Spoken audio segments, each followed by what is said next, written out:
Two articles about Ayoze Perez in the Chronicle prompted me to write this. The first was presented as an article and which turned out to be a big long quote from Rafa praising Ayoze Perez. The second was probably the most inaccurate thing I have ever read on something Newcastle United related.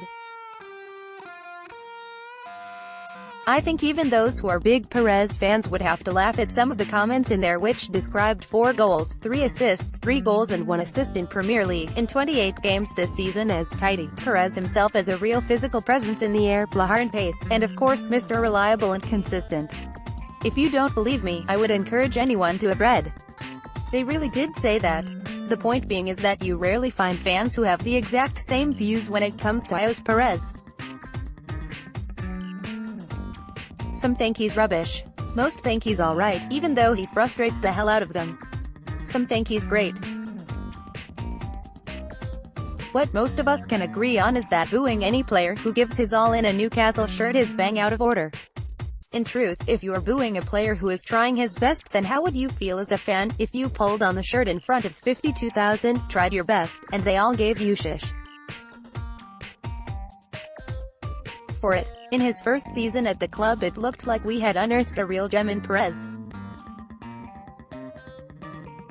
I remember being at a game away to Spurs in which he was fantastic all game and then popped up with a wonderful winner. A few weeks later I think, he scored another great goal in an away win at West Brom. This was the only time in his Newcastle career that he played as the lone centre forward. It may have been 5 years ago, but I think this was the best period of his career. 36 league games, 7 goals. He was a young lad who certainly had potential. The following season Perez was anonymous and largely terrible as Newcastle went down. However, it is fair to say that almost all Newcastle players were terrible during this season, Perez no different to any of his teammates. 34 league games, 6 goals. His year in the Championship under Benitez was the biggest disappointment for me. Perez rarely turned up, especially away from home he was non-existent.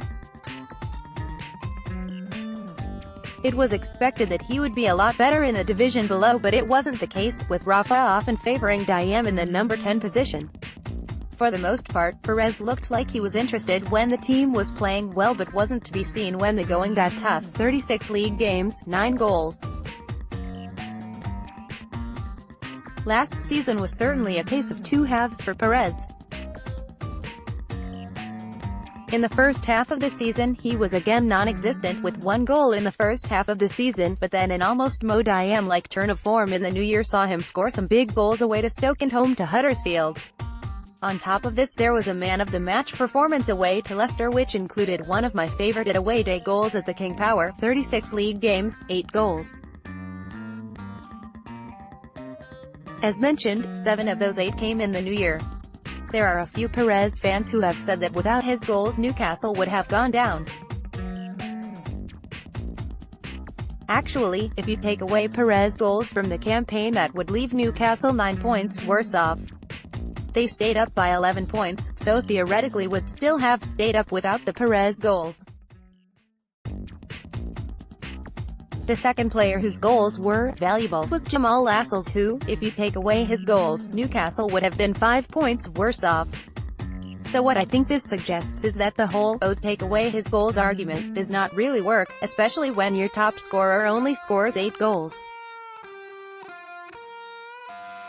It is not like you are taking a 15 or 20, or even 10, goal striker out of the team, is it? This season is Perez 5th at the club and I think he has been largely disappointing again. Whether you like it or not, Perez gets a game every week because there is nobody else to take his place. He has started 22 Pita Leaders games, plus 3 sub-appearances, and has scored 3 goals. A small sample of what Newcastle fans had to say. In summary, what I think I can suggest is that Perez has been at Newcastle for 5 seasons and in truth played in 4 very poor sides and a championship side.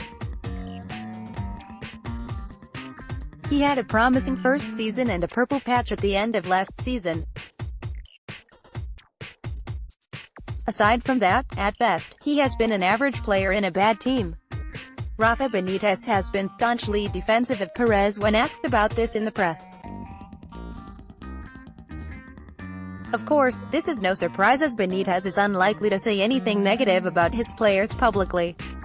However, there is absolutely no doubt that Benitez thinks of Perez as being key to the way he wants his Newcastle side to play. With Benitez insistent on only playing one up front, he places a lot of trust in his number 10 and that man is usually Perez.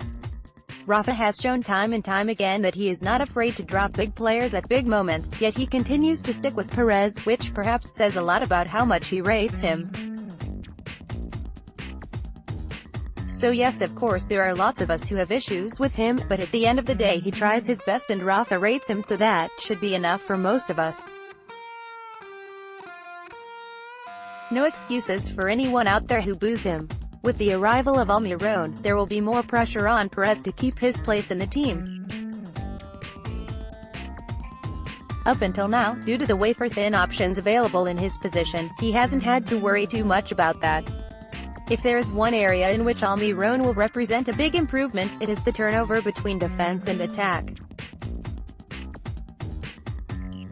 Where Newcastle are really lacking, and have been since Hatem Ben Arfa, is having the dynamic player who can receive the ball in the pocket, and then turn away with blistering pace to set you on the attack. Of course many people use the £1.5 million transfer fee as a way to say he is doing really well when you consider what we paid for him, but I don't really see how a transfer fee is relevant when discussing whether someone is playing well. Was Demba Ba extra good because we got him on a free? Not really. If Peter Lovenkrands was signed for £10 million, would we have thought of him differently? Again, probably not. I like to think Newcastle fans judge players solely on three things: performance, attitude and application to the shirt. For me, I don't think you can question that Perez doesn't try his best. Like any of the players in this team, they always seem to give their all, and it will just come down to whether they are good enough in the end. However, if Perez lets himself down in any area, it is his antics on the field. On many occasions he spends more time rolling around, flinging his arms in the air or complaining to the referee, than really contributing to the football match he is taking part in. Players like this are common nowadays, and we have had our fair share down the years, thinking about the likes of Emre Gutierrez. However, although those players were notorious for trying to win free kicks, and conning the ref, they invariably got up and got on with it. There was none of this sticking their fingers in their ears nonsense, which I think is incredibly disrespectful towards fans.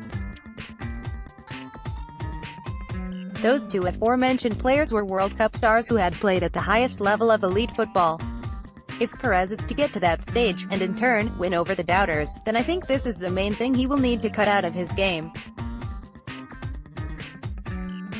Lastly, just to make sure I wasn't talking complete waffle, I put a Twitter poll out before posting this article. I asked what fans' opinions of Perez are, with 4 options: great, he is a key player, 14%, decent but we need better, 70%, not good enough, 14%, waste of space, 2%. There were 698 votes cast, which I think is a decent number, although I admit Twitter is not always representative of the overall NUFC fanbase. One thing is for sure though, regardless of a fan's opinions on certain players, as long as they're trying their best, then on a match day, don't boo them, get behind them. You can follow the author on Twitter at JonathanComment to feature like Jonathan Drape comment, submit your article to email protected, and or for more info go here.